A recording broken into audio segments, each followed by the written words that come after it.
El siguiente programa es clasificación T, para mayores de 18 años. Dirección de Espectáculos Públicos, Radio y Televisión. Ministerio de Gobernación.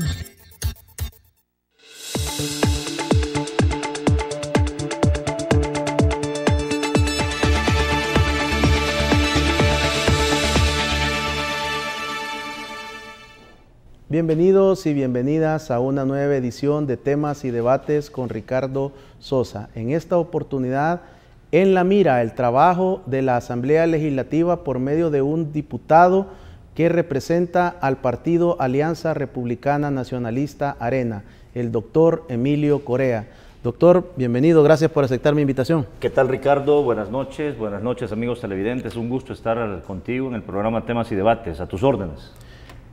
Doctor, como un médico de la rama de la odontología, de la cirugía dental, graduado de la Universidad Nacional de El Salvador, un periodista con una trayectoria, con una serie de reconocimientos, un nombre en el periodismo a través de una de las televisoras más grandes del país, con un programa propio también en la primera estación de radio. ¿Cómo decide dejar todo eso, sus ingresos, estar en la cima del periodismo para correr por una diputación? Bueno, Ricardo, decirte que el ingresar a la política fue una decisión bastante difícil de tomar, sobre todo, como tú mencionas, porque tuve que dejar la odontología momentáneamente. El periodismo es casi un hecho que definitivamente para ingresar a la política. Sin embargo, los 17 años de trayectoria en el periodismo me hicieron caer en cuenta y obviamente logré corroborar que el único espacio donde tú podés incidir directamente en la toma de decisiones de los grandes temas del país es desde adentro. O sea, podés de repente emitir opiniones afuera, podés de repente dar algún tipo de valoración, pero donde se toman las decisiones, donde elegís funcionarios de segundo grado, donde aprobás préstamos, donde de repente eliminás impuestos, es desde adentro. Y es desde adentro, sea en la Asamblea Legislativa, por ejemplo, que es el caso, o Poder Ejecutivo, o de repente a nivel de municipalidades. Entonces, de repente, salir de tu zona de confort es complicado, porque hay que decirlo, antes de ser político soy ser humano, como tú mencionabas, graduado de la Universidad de El Salvador, busco un espacio, una apertura en el partido Alianza Republicana Nacionalista Arena y soy producto de esa renovación que impulsó el partido. Sin embargo, costó tomar la decisión, pero al final aquí estoy, voy para 21 meses ya en la Asamblea Legislativa y se han hecho grandes cosas, hay unas deudas, hay que decirlo, pero de mi plataforma legislativa a la plataforma legislativa del partido que yo mencioné que iba a apoyar en su momento, vamos avanzando grandemente. ¿Qué le dijo su familia cuando usted recuerda quizás ese día cuando llega y les dice, me lanzo? Pero también una decisión de este tipo me imagino que involucraba también amigos, gente de confianza, algunos amigos del periodismo. ¿Cómo toma esa decisión el día de? Es complicado, Ricardo, porque cuando tú veías que venía el proceso electoral, hay que decirlo, las condiciones se fueron dando para que yo en determinado momento tomara la decisión. Por ejemplo, el hecho de que la Sala de lo Constitucional emitiera sentencias que tienen que ver con el voto por rostro, el hecho de que la Sala de lo Constitucional emitiera sentencias que tienen que ver con que los partidos políticos tengan que hacer elecciones internas para elegir sus candidatos y someterse a un proceso de escrutinio, te iba dando como un camino. Tomo la palabra, sí, no fue fácil decirte, no fue fácil, muchas noches de insomnio, de ansiedad, de desvelo, sobre todo pensando, ¿qué pasa si no lo logro? Mejor me quedo aquí. O sea, pero yo siempre he dicho que lo hubiera, aunque es una palabra que se utiliza, a mí no me gusta quedarme con esa sensación de qué hubiera pasado. Entonces decido dejar todo. Obviamente como ser humano te digo, hubo mucho temor, hubo nerviosismo, ansiedad de mi parte, pero doy el paso, me someto al proceso de inscripción en el partido Alianza Republicana Nacionalista Arena. Cuento cerca con un mes 15 días para darme a conocer dentro de la estructura y gracias a Dios cerca de 2.300 personas me brindan la oportunidad, marcan mi fotografía y me ubican en la posición número 5 de la papeleta de candidatos a diputados por el departamento de San Salvador, dejando a figuras reconocidas, ubicándome en un punto medio entre figuras conocidas.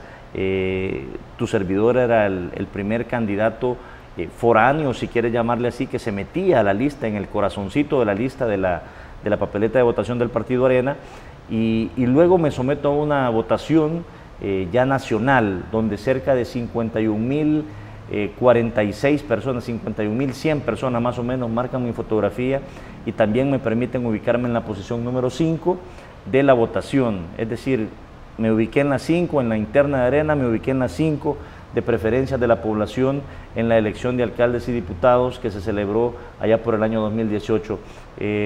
Satisfacción porque la responsabilidad es grande.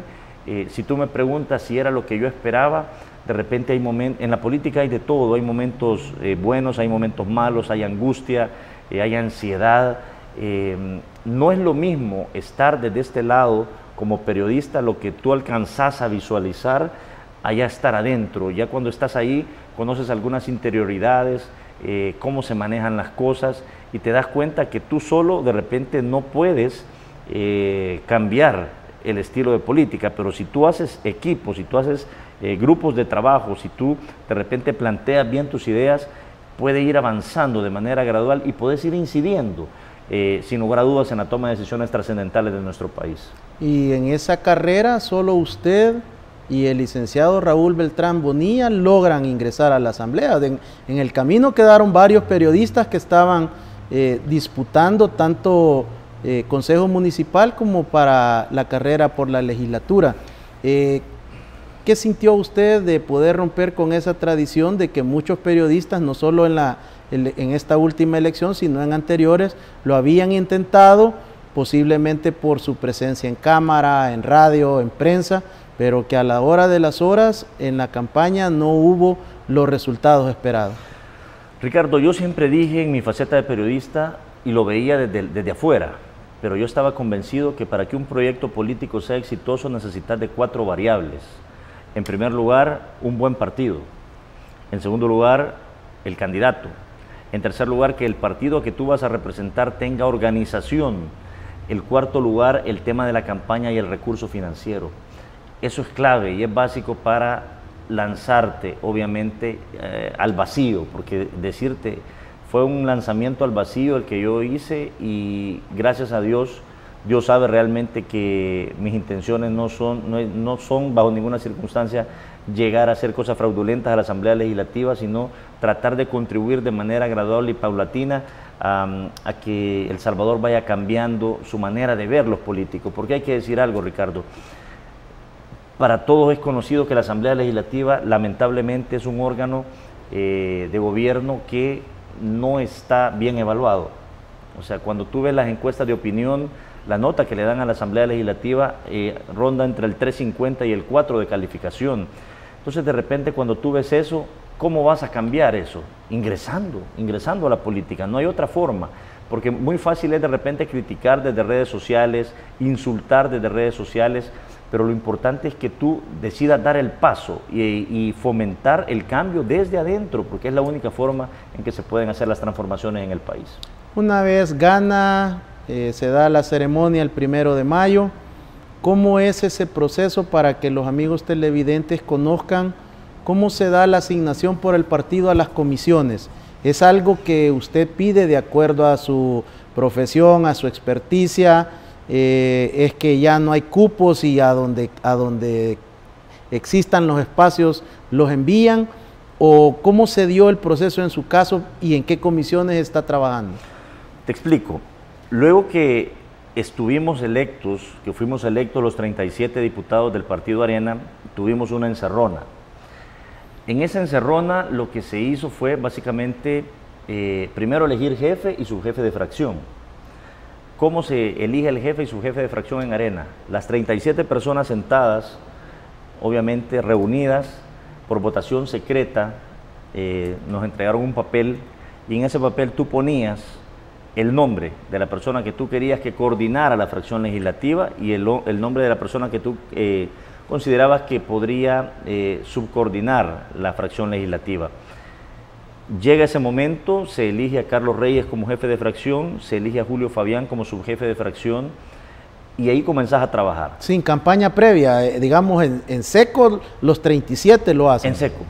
O sea, de repente tuviste tú algunas pláticas previas de 30, 45 minutos hablando con cada una de las personas que aspiraban dirigir o coordinar, porque básicamente es un coordinador del partido de fracción. Él hizo algunos planteamientos, cada quien brindó algunos planteamientos de cómo miraba la situación del país y cómo quería que fuera enrumbándose el partido.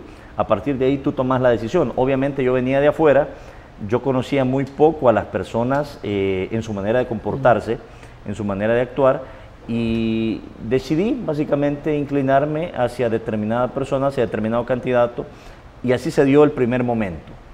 Luego lo que tú mencionas, el partido nos dijo que le diéramos 4 opciones de comisiones donde nos gustaría estar a nosotros.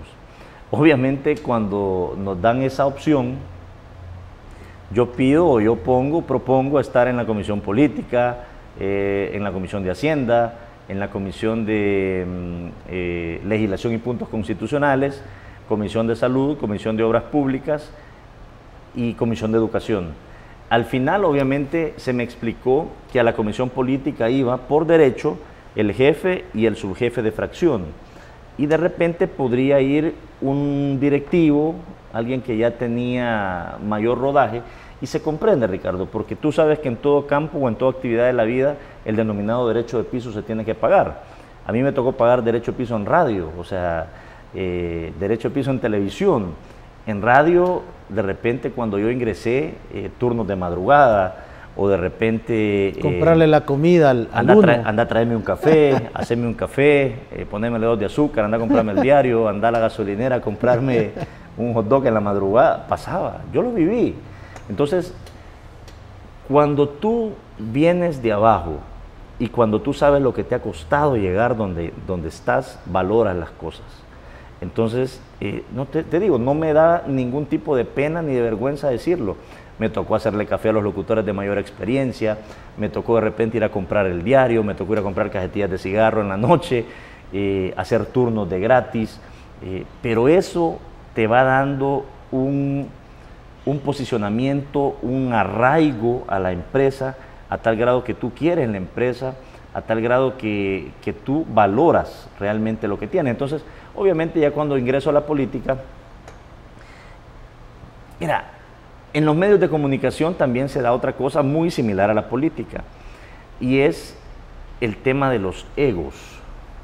O sea, pero yo venía de los medios, entonces yo estaba acostumbrado a que tristemente en los medios de comunicación, en algunos, porque no voy a generalizar, la mayoría de personas cree que hace mejor las cosas que el otro. Entonces cuando llegas a la política lo ves, pero obviamente en un porcentaje mayor que lo que yo vivía en los medios. Entonces como que las cosas se fueron dando para que yo me fuera preparando, como para que yo fuera allanando el camino, y logro ingresar, gracias a Dios se me dio la oportunidad, y el partido decide asignarme la Comisión de Salud, la Comisión de Cultura y Educación, la Comisión de Obras Públicas. Ya he formado parte, además de esas comisiones que te he citado, de 2 comisiones especiales. Una comisión especial que tuvo que analizar una disyuntiva que se generó por el tema de una construcción de una zona habitacional en la zona limítrofe entre Nahuilingo y Sonsonate. Formé parte de esa comisión especial. Luego se me asignó a una comisión especial que analizó el tema de la vulneración de los derechos del sector docente, de los nombramientos de directores y subdirectores en centros escolares, que hay que decirlo, son de las grandes tareas que tenemos pendientes nosotros como diputados para evitar compadrazgos, para evitar que el director o el subdirector de una escuela sea una persona no capacitada, pero porque está afín al gobierno, ese es el premio, te pongo de director o subdirector. En fin, ha sido un proceso enriquecedor como persona, te digo, me ha cambiado la forma de ver las cosas, incluso me ha moldeado la forma de mi carácter, me ha brindado un poco más de tolerancia en algunas cosas, porque tú de repente quieres impulsar algo, pero si no tienes los votos, ahí es cuestión de aritmética legislativa, y es cuestión de hacer lobby, mira, ¿qué te parece mi propuesta? Pienso esto, apóyame, échame la mano, y poco a poco tú vas ganándote y abriéndote camino, porque hay que decirlo, la política no es fácil. De hecho, fíjate que los primeros consejos, Ricardo, que se me dieron a mí fueron 3, y los tengo grabaditos. Uno, de las 3 personas que me dieron los consejos, bueno, fueron 4 consejos. De los 4 consejos que me han dado, 2 personas todavía están en política y 2 ya no están. Uno, Emilio, en política los amigos son imaginarios, los enemigos son de verdad. Oí eso. Los amigos son imaginarios y los enemigos son de verdad. 1. 2. Emilio, bienvenido al partido. Quiero que sepas que tu adversario político está afuera, pero tu enemigo está dentro. Triste, hay que decirlo, porque la serruchadera de piso por la ansiedad de poder desmesurada de algunas personas lleva a hacer cosas que realmente van en contra de la ética y de la moral de cualquier ser humano. Hubo otra persona que me dijo, Emilio, usted tiene que tener claro algo. Entre más votos saque afuera, menos lo van a querer algunos de adentro. Y el otro consejo que me dieron, que yo realmente cada cosa me la he hecho a la bolsa, tú tenés que demostrar que sos necesario en el partido político con tu carácter y con tu criterio. Porque el día que tú flexibilices posturas o el día que tú no te des tu lugar, te volvés una persona sustituible, o sea, fácilmente sustituible. Entonces, ahí es donde uno va amalgamando de a poquito la experiencia. Yo te digo, he recibido consejos a lo largo de estos 21 meses, 23, 24 meses, quizás luego de haber sido electo, y yo los he ido tomando en cuenta, porque realmente un error de un político es creer tener la verdad absoluta. Nadie tiene la verdad absoluta, Ricardo. Y ahí es donde uno tiene que escuchar, saber escuchar. Yo veía, desde mi faceta de periodista, yo decía, el error de muchos políticos es que se dejan endulzar el oído por la gente cercana. Esa gente cercana que por cuidar su trabajo, esa gente cercana que por querer quedar bien, que porque tú le aumentes el sueldo, viene y te dice, mire jefe, qué bonita la corbata, mire jefe, no quiere un cafecito, mire jefe, qué bonito le quedan los zapatos. Yo no soy amigo de eso. Y la gente que trabaja conmigo sabe, y yo se los he dicho, a mí no me mientan, a mí no me engañen. Si la gente afuera, cuando ustedes andan en el territorio, les dicen, Emilio Correa la está regando en esto, está fallando en esto, díganmelo. Díganme lo que la gente quiere decirme, porque yo de repente no puedo tener acceso a toda la población, pero mi equipo de trabajo sí anda en el terreno.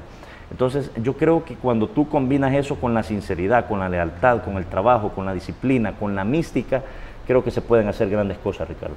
Doctor, de esos 4 consejos que recibió, hay 3 que definitivamente son hacia el interior de su partido, de su estructura. ¿Ha podido usted influir en estos 21 meses para ir transformando o tratar de cambiar esos mitos, esos tabúes, esas leyendas urbanas en el interior de su instituto político? Fíjate que eso quizá el tiempo lo dirá. Quizá yo puedo decirte sí o un poco, pero es que de repente, te pongo un ejemplo. Obviamente no voy a dar nombres porque no quiero confrontar ni polarizar, pero de repente cuando me resuena en mi mente el consejo de en política no hay amigos, en política los amigos son imaginarios, los enemigos son de verdad, y analizo circunstancias como por ejemplo que tú estés en una reunión de trabajo y te filtren información a tu adversario político, tal cual que le tomen una captura de pantalla a tu chat, o le llamen y le digan, mira, fíjate que Emilio dijo esto y esto, y luego la persona, yo gracias a Dios logré hacer muchas personas conocidas a lo largo de mi faceta como periodista, y personas que de una u otra manera hoy están en el gobierno, que en algún momento son críticos hacia mí, y lo respeto por la posición que tienen, pero me han dado algunos consejos, como por ejemplo, cuidado con lo que pones en el chat, porque ya tenemos la captura de pantalla de lo que tú pusiste, o cuidado con lo que decís, o sea, y me dicen exactamente lo que yo dije en una reunión. Entonces de repente es feo cuando tú ves ese tipo de actitudes, ese tipo de golpes bajos, pero ahí es donde la población tiene que analizar muy bien el perfil de cada persona. Por eso yo no soy amigo de las generalizaciones. Por eso cuando alguien generaliza y dice los diputados son ratas, son mañosos, son sinvergüenzas, como lastimosamente se ha dado alguna campaña de polarización en los últimos días, yo le pido a la población que no generalice. O sea, que puedan haber de repente personas que han cometido errores, quizá, pero no podemos generalizar y meterlos a todos en un mismo guacal, como se dice. Así, esta aproximación con el doctor Emilio Corea, quien nos ha compartido cómo toma la decisión de abandonar momentáneamente su carrera como cirujano dental, el periodismo y otras actividades profesionales para estar desde adentro tratando de incidir en la política. Al regresar, conoceremos cómo ha logrado cumplir la plataforma expuesta a usted, amigo y amiga, que le brindó su respaldo al doctor Emilio Corea. Regresamos.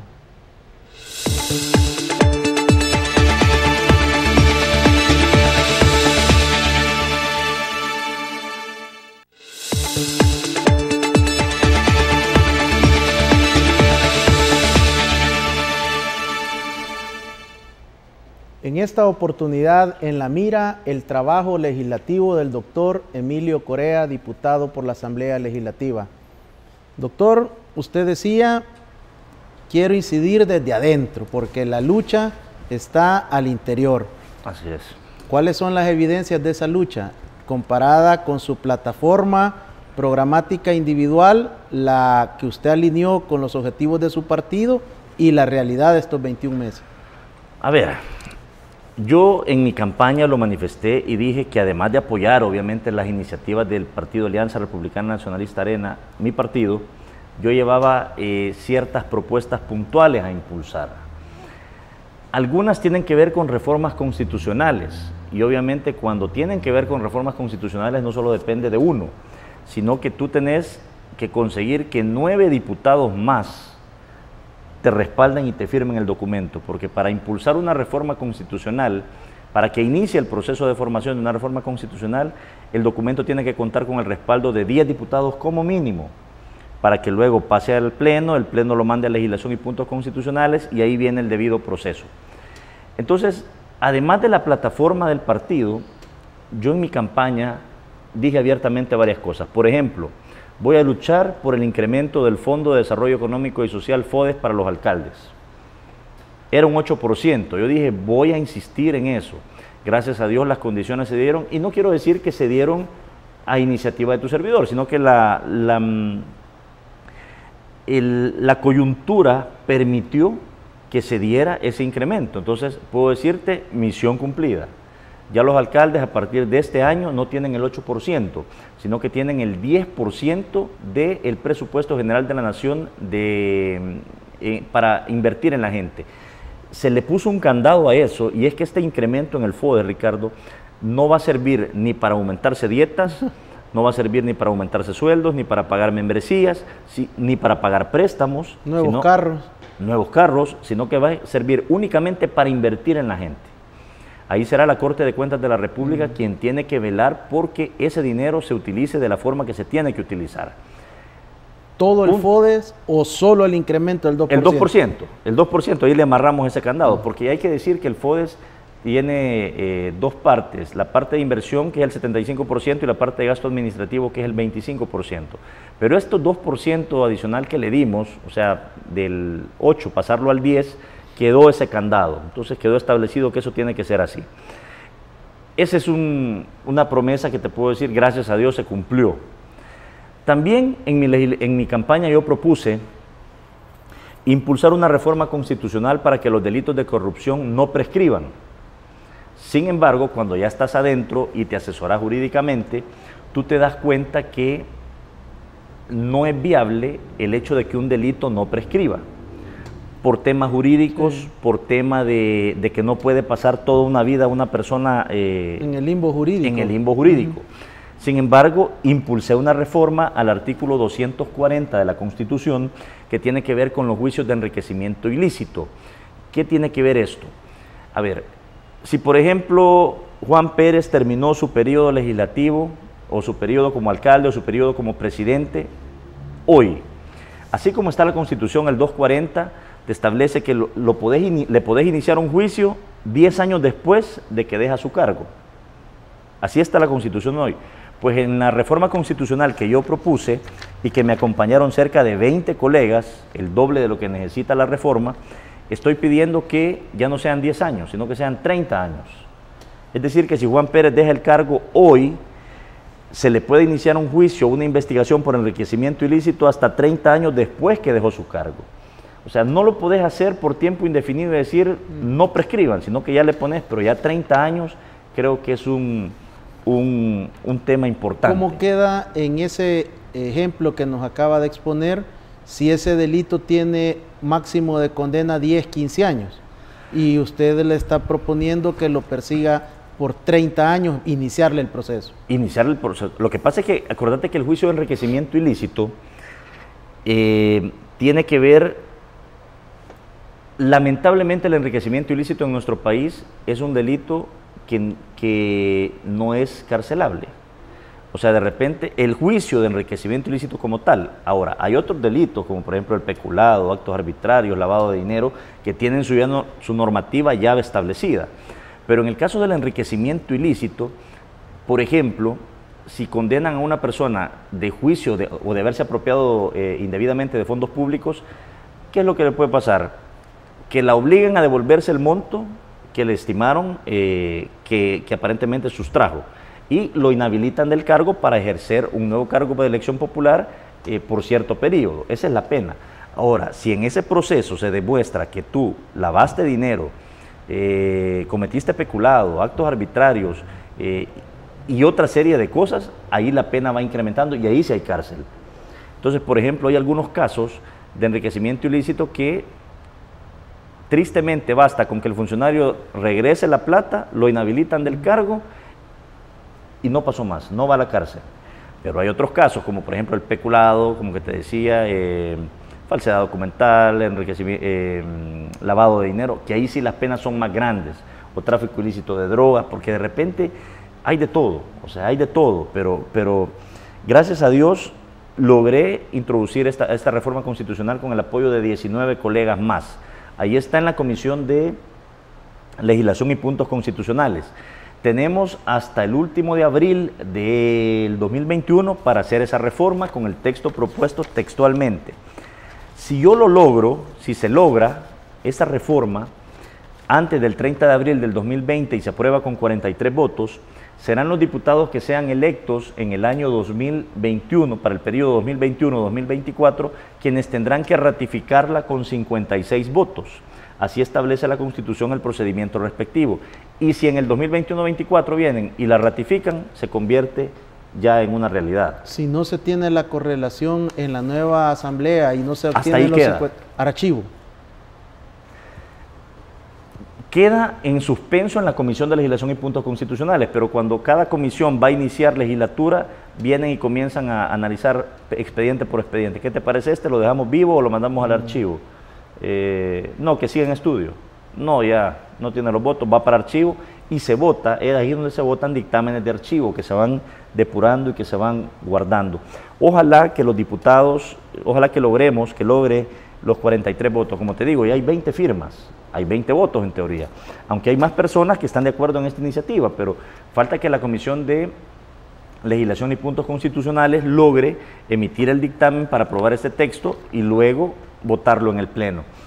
Ojalá que se logre y que los diputados que resulten electos en el 21-24, si Dios quiere y Dios permite que tu servidor busque su reelección y la población me la brinda y yo esté en ese grupo en el próximo periodo, pues bueno, vamos a seguir impulsando que se logre dar el paso. ¿Qué otra propuesta de la plataforma? Hablamos del incremento al FODES, ya te lo planteé, gracias a Dios se hizo. Hablamos de que los delitos de corrupción no prescribieran. Hablamos de impulsar refuerzos presupuestarios a la Universidad de El Salvador, por ejemplo. Se hizo, se logró, he logrado que se incremente el presupuesto de la Universidad de El Salvador. Desde el 2018 a la fecha se ha incrementado significativamente. Impulsé también una reforma constitucional para que a la Fiscalía General de la República, por decreto, o por constitución, mejor dicho, se le asigne el 3% del presupuesto general de la Nación. ¿Solo a la Fiscalía o al Ministerio Público? Solo a la Fiscalía. ¿Por qué? Porque de repente Corte Suprema de Justicia tiene, hay que decirlo, el 6% por constitución. Por constitución. El Ministerio Público, como tú lo sabes, Ricardo, lo integran Fiscalía General de la República, Procuraduría para la Defensa de los Derechos Humanos, Procuraduría General de la República. Esta tríada forma el Ministerio Público. Entonces, ya logramos irle asignando más recursos a la Procuraduría de Derechos Humanos. De hecho, este año lleva un incremento de $500,000, $500,000. La Procuraduría General de la República se le asignaron 3 millones adicionales de presupuesto este año. A la Fiscalía para este año lleva el mismo presupuesto del año anterior. Entonces yo creo que si los gobiernos, o por ejemplo el gobierno de turno está hablando, por ejemplo, de implementar unas ICIES, que aparentemente ya hay un convenio ahí, toda la cosa, necesita darle más plata a la Fiscalía General de la República. Yo he conversado y conversé con el fiscal general antes de presentar la iniciativa y él me decía, Emilio, no es posible que nosotros tengamos, te pongo un caso, 500 fiscales y tenés 3.000 expedientes. O sea, la relación de fiscal, bueno, la relación era más o menos que a cada fiscal, hoy por hoy, así como están las cosas, tiene 3.000 casos por fiscal. Entonces, de repente, cuando tú ves esto, 3.000 casos por fiscal, 1.500, 2.000, 2.500 casos por fiscal, tú ves que se necesita más recurso humano en la Fiscalía para fortalecerla, porque muchas veces, por eso podría ser o dar pie de que algunas investigaciones se caigan y que los juicios no lleguen a feliz término. Magistrados de la talla o exmagistrados de la talla de Sidney Blanco me mencionaban a mí en mi faceta de periodista, y son datos que siempre recuerdo, que el porcentaje de impunidad en nuestro país es alto, Ricardo. Imagínate que de cada 100 casos, hace 3 años, 4 años, ponele que yo conversaba con él, de cada 100 casos únicamente 4 llegaban a condena. 4 de 100 casos llegaban a condena, es decir, 96 casos en audiencia inicial, en audiencia preliminar, iban quedando desestimados. De cada 100, 4 únicamente personas eran condenadas. Entonces yo creo que para cambiar el país tenés que trabajar de la mano y de una manera armoniosa, coordinada y sobre todo respetando la independencia de los poderes de Estado. Pero hay que asignarle el recurso financiero, hay que apoyar en lo que se necesita esta situación. Entre hacer una propuesta de reforma constitucional y otra a normativa, es más fácil y es más popular tal vez las reformas a ley o ley secundaria, pero sí, irse por la vía de la Constitución es un trámite largo. Es un trámite largo y que no necesariamente le adjudica la victoria, porque si usted no entra a la otra legislatura no le da continuidad. ¿Cómo maneja ese reto de decir, bueno, voy a apostarle a esto en beneficio del país, aunque yo no lo logre llevar a término? Es que es lo que te digo, por ejemplo, ahí tenés 2. Hay otra más, por ejemplo, que tienen que ver con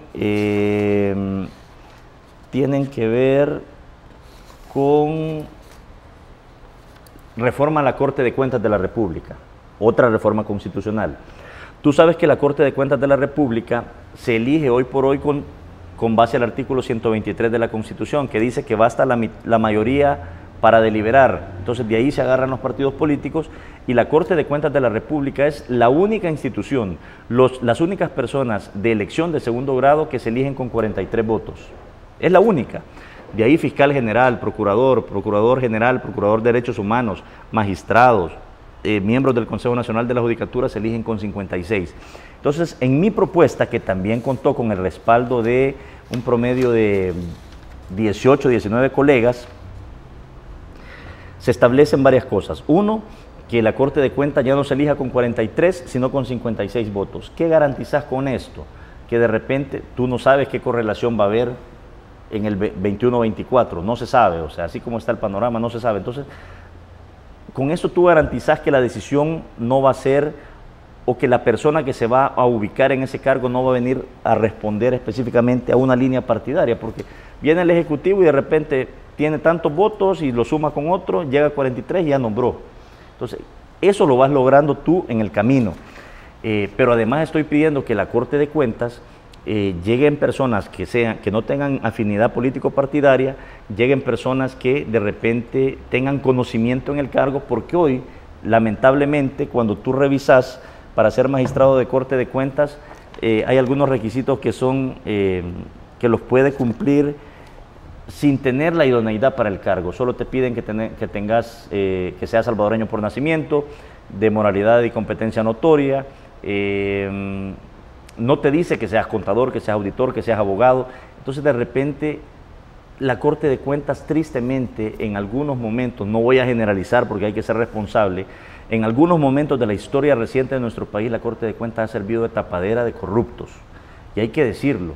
Entonces, para que eso vaya cambiando, tenés que comenzar a regirte por las leyes vigentes de nuestro país, como tiene que ser, de una manera ordenada, respetando el Estado de Derecho, respetando el sistema democrático, republicano y representativo, y esas son las cosas que van generando cambios. Asimismo, como estamos hablando de las promesas que hice en campaña, apoyar el tema de incrementos salariales a la Policía Nacional Civil, a la Fuerza Armada. Yo en ese entonces decía, debemos cuidar a quienes nos cuidan. Y gracias a Dios se han ido dando pasos significativos. Por ejemplo, en la Policía Nacional Civil se ha apoyado cualquier cantidad de iniciativas y me imagino, no sé si tú lo vas a preguntar, pero logramos que un agente, para que la población tenga idea, un agente de la Policía Nacional Civil gana $424, Ricardo. Un agente básico, 424. Logramos, obviamente, si bien es cierto, no se ha logrado incrementar el salario, pero se le mejoraron las prestaciones. Por ejemplo, para este año, ya ellos recibían un bono trimestral de $400. Ahora lo que se ha logrado es incrementarles $100 en todos los meses, a tal grado que van a recibir $1,200 adicionales que no los tenían, por ejemplo, en el año 2019. Entonces, estamos dando pasos significativos. Sin embargo, hay que ser responsable. Cuando tú ves las finanzas del Estado, cuando tú ves que debes 72 centavos de cada dólar que producís, le pongo un ejemplo a usted que está al otro lado del televisor a esta hora. Si usted tiene $1 en la bolsa y debe 72 centavos, ¿qué podés hacer con eso? A ese nivel de deuda está el país. Y doctor, no estoy mintiendo. Para el gremio médico, ¿hay alguna apuesta para el Ministerio de Salud? Usted que pertenece al gremio de la cirugía dental. Qué bueno que me preguntaste eso, fíjate, porque también he logrado incidir ahí. Y te lo digo con solvencia. Uno, en el tema del escalafón de los empleados de salud.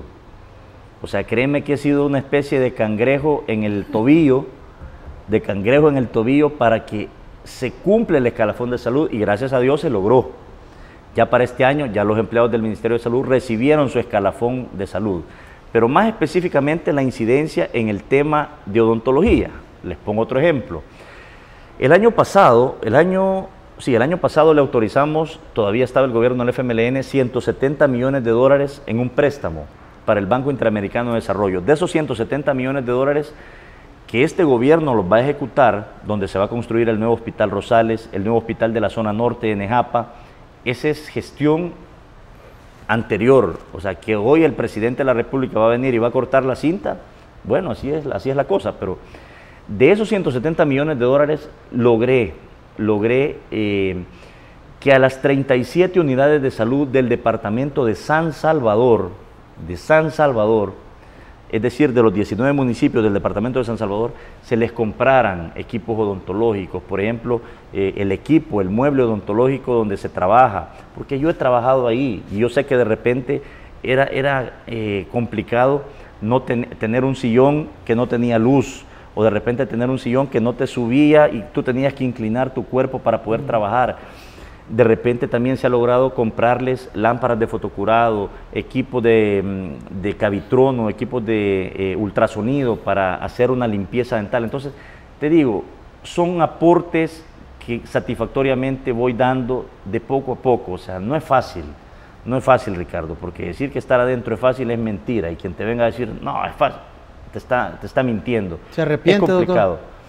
Fíjate que esa pregunta me la van haciendo contigo dos veces en las últimas 48 horas, sobre todo por la coyuntura que vive el país. Hay momentos que sí, he dicho, ¿por qué estoy aquí? Pero el problema es, y aquí voy a citar a un filósofo griego de hace muchos años, Platón decía, el precio de desentenderse de la política, es decir, el precio de que no te importe la política, es ser gobernado por los peores hombres. Entonces, si tú querés incidir en la toma de decisiones de los grandes temas del país, es desde adentro. Por eso yo invito a los televidentes que tienen esa espinita, ese gusanito de ingresar a la política y cambiar el país, que lo hagan, porque solo desde adentro pueden incidir. Y yo te digo, en la elección de magistrados de la Sala de lo Constitucional, en la elección de Fiscal General de la República, en la elección de Procurador General de la República, en la elección de Procurador de Derechos Humanos, a mucha honra puedo decirte, Emilio Corea incidió en cierto grado. Y a propósito de la intervención del doctor Emilio Corea relacionado a la Corte de Cuentas de la República, que el país requiere una institución más fortalecida, en el informativo de la Fiscalía General de la República, en esta oportunidad, el proceso que ha iniciado la Fiscalía de Incautación de Bienes al expresidente de la Asamblea Legislativa, Sigfrido Reyes. A continuación, el informativo.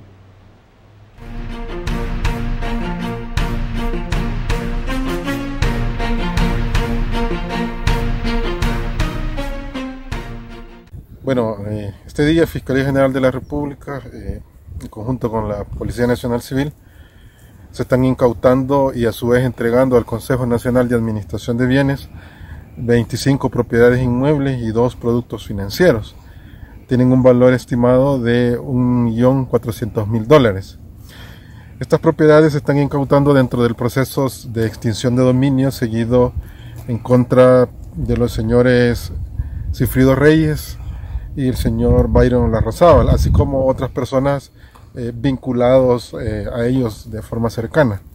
Sí, dentro de los inmuebles tenemos viviendas ubicadas en zonas exclusivas y también tenemos terrenos rústicos. Como podemos ver, nos encontramos acá en esta zona donde está uno de ellos de aproximadamente 27 manzanas aquí en la zona de Santa Tecla, y también tenemos otro de mayor extensión en la zona de Chalatenango, que son como los rústicos más grandes.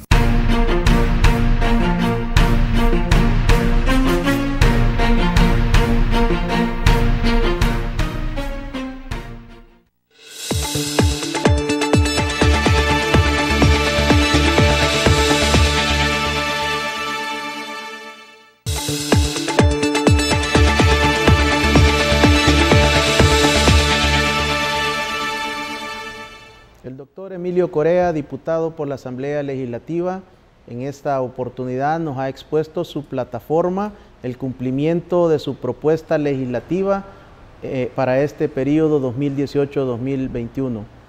Doctor, en las últimas horas la palabra que más ha sonado en el país es crisis y está generada aparentemente pues por un empréstito de 109 millones que se debe de ser autorizado por la Asamblea Legislativa para que pueda ir el gobierno a hacer las gestiones con el Banco Internacional. ¿Cuál es su posición como diputado? ¿Cuáles son las condiciones o aquellos aspectos en los que usted considera que se está solicitando más información, no existe la suficiente información o usted no está satisfecho con esas explicaciones? A ver, en primer lugar, voy a tratar de ser breve para meterme al tema del préstamo. En primer lugar, tú lo sintetizabas en una palabra, crisis. ¿Cómo se encuentra la situación? Crisis. Pero yo cuando alguien me pregunta, Emilio, ¿cómo estás? Preocupado. Esa es la palabra, preocupación. Porque lo que ha pasado en las últimas horas, lo que ocurrió el pasado domingo, es lamentable. Y ya no voy a tratar de echarle tanta leña al fuego porque creo que es momento de poner cabeza fría. Ya pasó, sí, ya pasó, pero tenemos que sentar un precedente para que eso no se repita. Porque realmente es lamentable, Ricardo, ver miembros de la Policía Nacional Civil y de la Fuerza Armada dentro de la Asamblea Legislativa. Y lo lamentable aquí y el problema aquí, Ricardo, no es ir a trabajar o no ir a trabajar un domingo. Ese no es el problema. O ir a trabajar un sábado. Te pongo un ejemplo, cuando el señor presidente de la República, Nayib Bukele, toma posesión de su cargo, fue un sábado en la mañana.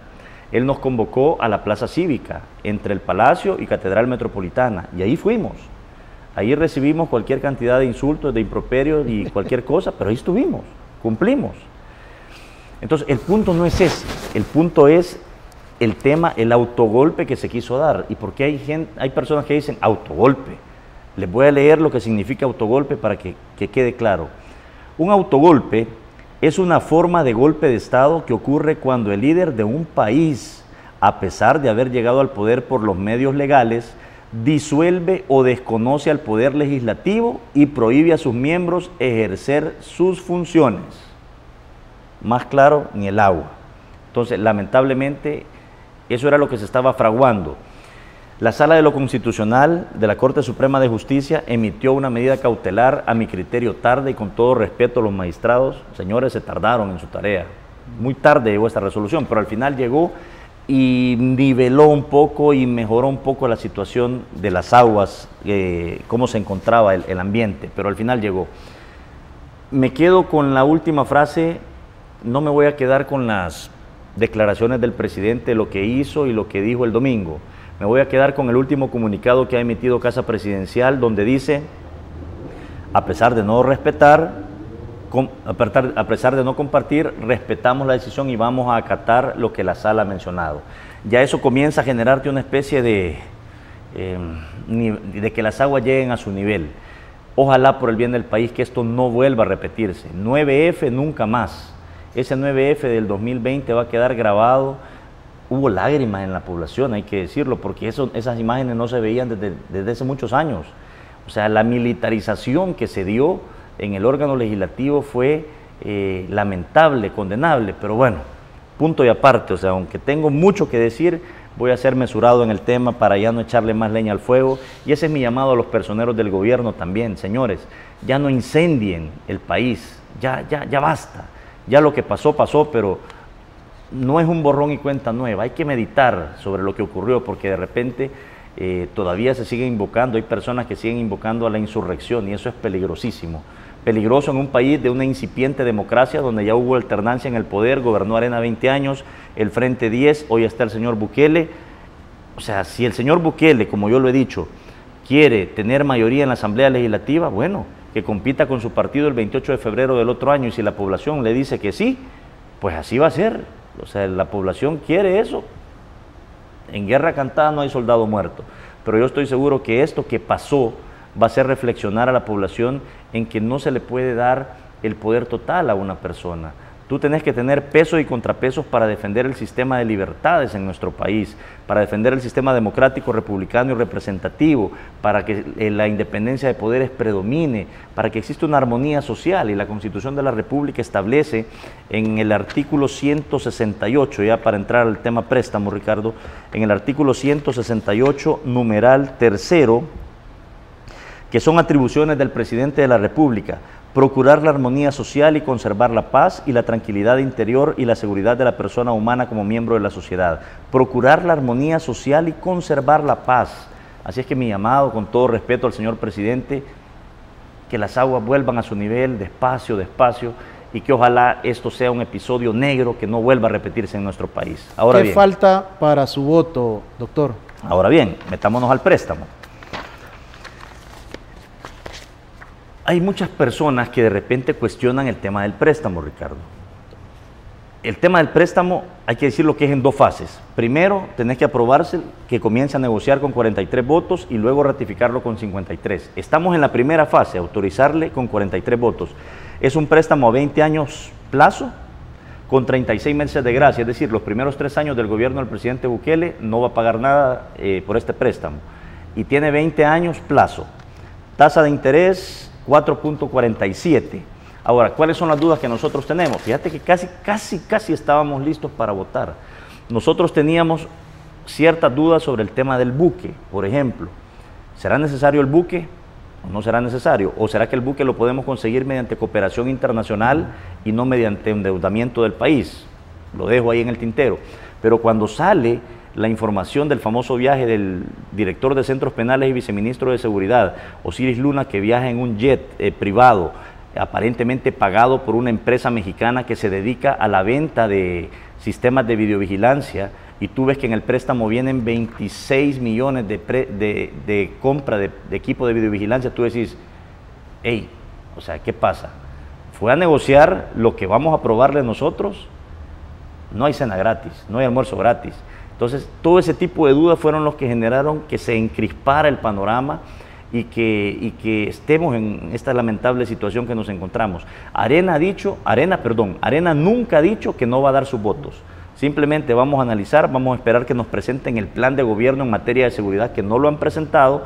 Vamos a esperar que nos presenten el tema de la fase 3 más desglosada, porque el gobierno dijo que son 7 fases del plan control territorial y la fase 3 es una de las 7, o sea, faltan 4 fases más. ¿Cuánto dinero más se va a necesitar? Todo eso hay que saberlo para nosotros poder dar un voto responsable cuando se tenga que dar.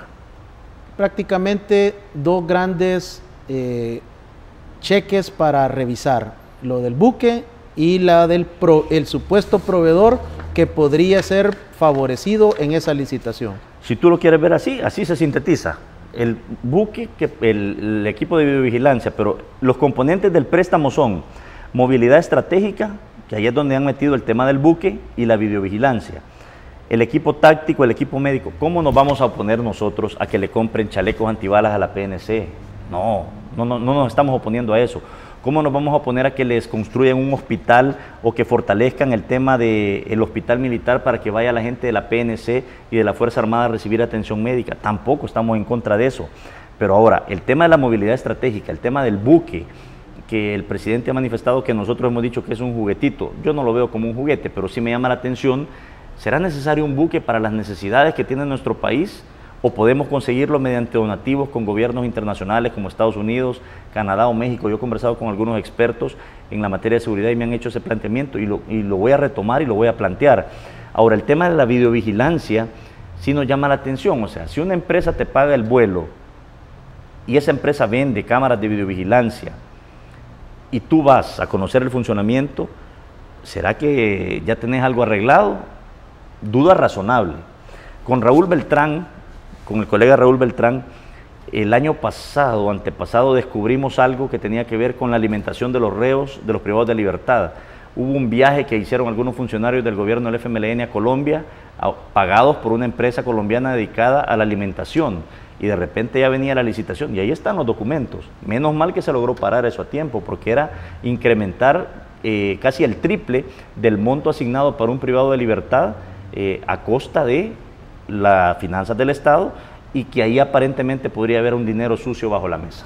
De 109 millones, 38 millones son los que estarían con estos 2 componentes para poder tener algún tipo de modificación o ajuste. ¿Hay alguna comunicación de parte del gobierno para tratar de buscar solventar este impasse y poder llevar a feliz término esta aprobación? Pongámosles números concretos: de 25.9 millones de las cámaras, más los 46.9 millones de la movilidad estratégica, 72.8 millones nos generan dudas razonables. Pero ahí están los 13 del buque, los demás están justificados. Sí, el tema de los helicópteros, está bien, o sea, habría que, pero ¿será necesario o poder repotenciar? O sea, ahí cabe la pregunta: ¿poder repotenciar helicópteros que ya tienen un poquito de vida útil o tenés que comprar los nuevos realmente? ¿Por qué había firmado el dictamen Arena si tenían serias dudas y lo pasan al Pleno? Fíjate que ya estaba firmado, se firmó el dictamen, pero en esos días precisamente surge la información del tema de Osiris Luna. Y eso fue lo que entrampó todo, hay que decirlo, eso fue lo que entrampó todo. Y ahí fue donde dijimos: hey, momento, revisemos. Entonces, el hecho de que haya dictamen en la Comisión de Hacienda no quiere decir que lo vamos a aprobar con 43 diputados, o viceversa. Puede ser que 43 diputados querramos solucionar esto, pero si no hay dictamen no podemos votar. Entonces, yo creo que es cuestión de tiempo. Nosotros como Arena hemos dicho, nosotros estamos en favor de la seguridad, en favor de los policías, en favor de los militares, pero te pongo un ejemplo ya para terminar. Recién ingresó el presidente de la República, nos pidió 2.8 millones de dólares a nosotros, más 2.2 que estaban en caja chica, totalizaban 5, esos 5 millones iban a servir para comprarle botas y uniformes a la PNC y la Fuerza Armada. Se lo autorizamos en julio, estamos en febrero y no hay ni botas ni uniformes. Y los miembros de la PNC lo saben, los miembros del Ejército lo saben, que son personas disciplinadas es otra cosa, pero ellos saben que lo que yo estoy diciendo es cierto. Y usted, amigo televidente, puede preguntarle a un soldado, a un PNC que sea amigo suyo: mira, ya les dieron las botas y los uniformes. La respuesta es no. Entonces, cuando tú ves todo eso, Nosotros lo que pedimos es seriedad y responsabilidad. Y aclaro, Arena no ha dicho en ningún momento que no vamos a dar los votos. Simplemente pedimos tiempo, la información oportuna, que las aguas vuelvan a su nivel y puede ver una luz al final del túnel en un corto plazo. Doctor, muchas gracias por aceptar mi invitación. Ha sido muy oportuna la orientación y el detalle de su plataforma para los amigos televidentes. Gracias, Ricardo, por la oportunidad. Un gusto conversar contigo. Hoy se invirtieron los papeles. Por muchos años yo te invitaba a ti en distintos medios de comunicación, pero un gusto, me sentí muy cómodo con tu entrevista porque fue una entrevista que permitió conocer el origen de mi ingreso a la política, la plataforma y temas de coyuntura. A tus órdenes cuando lo estimes conveniente. Ha sido el doctor Emilio Corea, diputado por la Asamblea Legislativa. En esta oportunidad, el trabajo de un legislador a través de las 3 comisiones permanentes en las cuales se desempeña. Hasta aquí, temas y debates. Bendiciones.